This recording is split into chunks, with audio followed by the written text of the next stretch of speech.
There were lots of hugs and handshakes Friday in the gymnasium of Heath Middle School, formerly Heath High School, as a service was held to honor the memory of 3 students who were shot and killed by a fellow student on the same date 20 years ago. Bill Hughes reports. The service included a moment of silence for Nicole Hadley, Jessica James, and Casey Steger, and remarks from Christina Hadley Elligood, Nicole's sister. She said the lives of everyone in the community were changed on that day, but took time to express appreciation to those who were there to help. Words cannot describe how thankful we are. If you were a first responder, a teacher, a doctor, or a nurse that helped save lives and made a difference in students' lives on December 1st, we will never forget you and never forget what you did. Several survivors of the shooting were there, including Missy Jenkins Smith, Craig Keene, and Kelly Hard Alsip. Holland Holm and Shelley Shaberg were also injured on that day. 20 years ago, 14-year-old Michael Carneal walked into Heath High School, pulled a gun out of his backpack, and started shooting at students at a prayer meeting. Smith, who was paralyzed from the chest down when she was shot, said it still feels like it happened yesterday, but she wants the day to be spent remembering the 3 girls who lost their lives. Remember the girls, remember what happened to them, and just to remember that something like this can happen anywhere, and that there are still people that are dealing with this, even though it was 20 years ago. And I think sometimes kids don't understand the impact of these type of things, and it's just scary that these things are still continuing to happen. After the memorial service, everyone moved across the street to dedicate a new memorial for the victims on property adjacent to Heath Elementary School. Over 100 companies, organizations, and individuals from all over the U.S. donated to the project. The previous memorial was built behind the current middle school, but due to security changes and school hours, it was inaccessible to many people. A concerted effort to replace the memorial started a year ago. I'm Bill Hughes. A McCracken County native put his medical training to work in an unusual place, a tennis court. Bill Hughes reports. Dr. Hal Skinner graduated from Heath High School and became a cardiologist, working at Baptist Health in Lexington.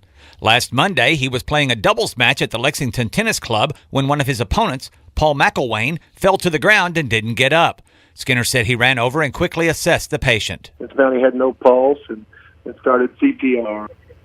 I had seen that there was a defibrillator in the tennis club, and I asked someone to run and get it. And then after I shocked him, his pulse came back. It took 3 more shocks, a breathing tube, and IV fluids before Skinner and local EMS got McElwain stabilized enough to take to Baptist Health Lexington. Skinner performed a heart catheterization, and McElwain, who went home 3 days later, now has a defibrillator implanted in his chest.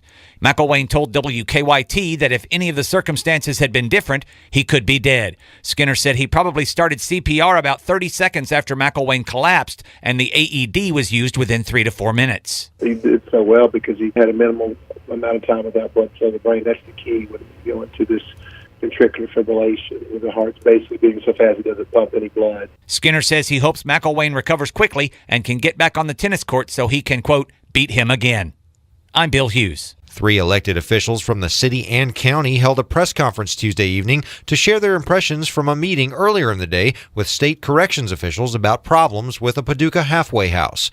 Bill Hughes reports. McCracken County Commissioner Scott Wathen and Bill Bartleman, along with Paducah City Commissioner Richard Abraham, spoke at the county courthouse about what they agreed was a positive meeting with John Tilley, Secretary of Justice and Public Safety, and 2 other state corrections officials. Bartleman arranged the meeting after a man walked away from the Keaton Correction Facility on Clarence Gaines Street on November 9th, stole 2 cars, and assaulted a sheriff's deputy. Another resident of the halfway house was arrested last week on a burglary charge.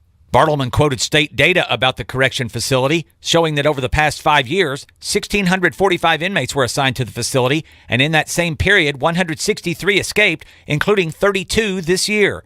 In that same 5-year period, 638 were sent back to prison for violating state laws. That means 801 people of those who were sent to Paducah's halfway house were removed, which is just about 50%. That's an alarming number. It's scary that many people have violated rules and that many people have walked away from that facility. Wathen said he learned that on many nights there's only one person at the facility to oversee as many as 101 inmates.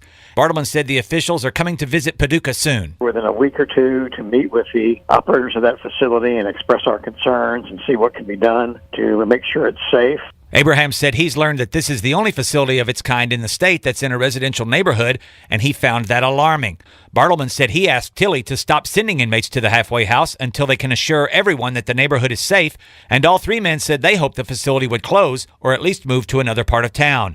But Keaton is under a 2-year contract to run the facility that won't renew until late 2018. All three men said they will continue to press corrections officials on the situation in the weeks and months to come. I'm Bill Hughes. Newsroom, and that apparent explosion did create a few injuries. Bill Hughes joining us now live from the scene with the very latest. Bill. Hey, Matt. An explosion did rock the Darling Foods Darpro building and the surrounding area at 10th and Grover, also near Flournoy Street here in Paducah. At least 2 employees were treated for injuries on the scene, and 1 was confirmed to have been taken to a hospital. On the south side of the building toward 10th Street, debris was thrown across the property, through and over the fence, and across 10th Street. A Public Works employee, their office is just up 10th Street from this food facility. A Public Works employee actually found a large pipe from the boiler, had bounced off of 10th Street, off of 11th Street, and was laying against a bush. When I arrived just before a perimeter was set up, water was pouring from the roof, and part of the roof was missing. Police did set up a perimeter. Fire and EMS were also on the scene. The Paducah Police Mobile Command Center just arrived a few minutes ago. Pam Spencer, the city's public information officer, confirmed that it was a boiler explosion, and she said that the opposite side of the building was also blown out. She said it was remarkable with something this size that it wasn't worse. The police officers and fire have been going around checking the neighborhood, kind of setting up a perimeter. But I guess it's amazing with the size of the damage and 1 injury. It could have been so much worse. Police have been going door to door, checking on homes and residents where debris was found, while fire department officials are checking out the building.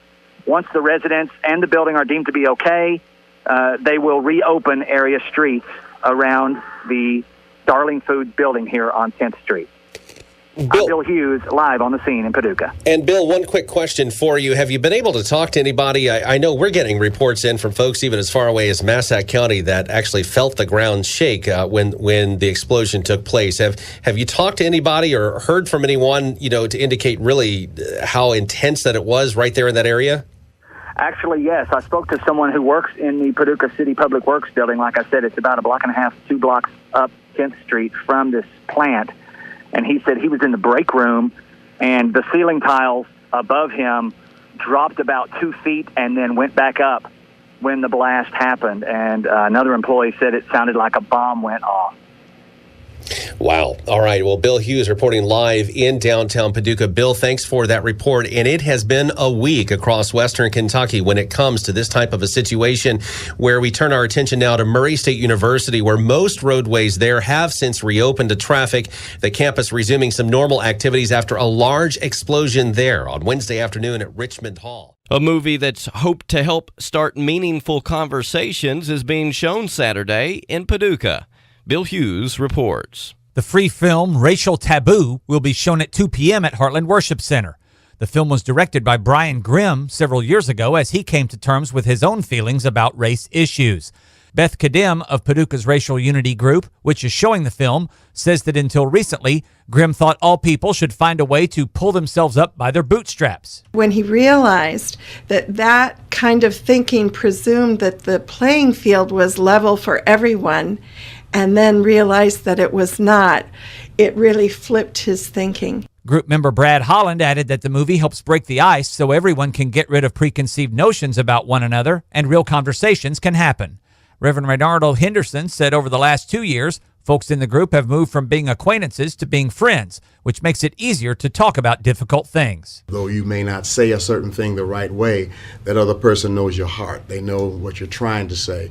And so that lends itself to some honest conversation. If we're talking about making our communities better, this is a good place to begin. After the film, there will be an opportunity to stay for about an hour of conversation. I'm Bill Hughes.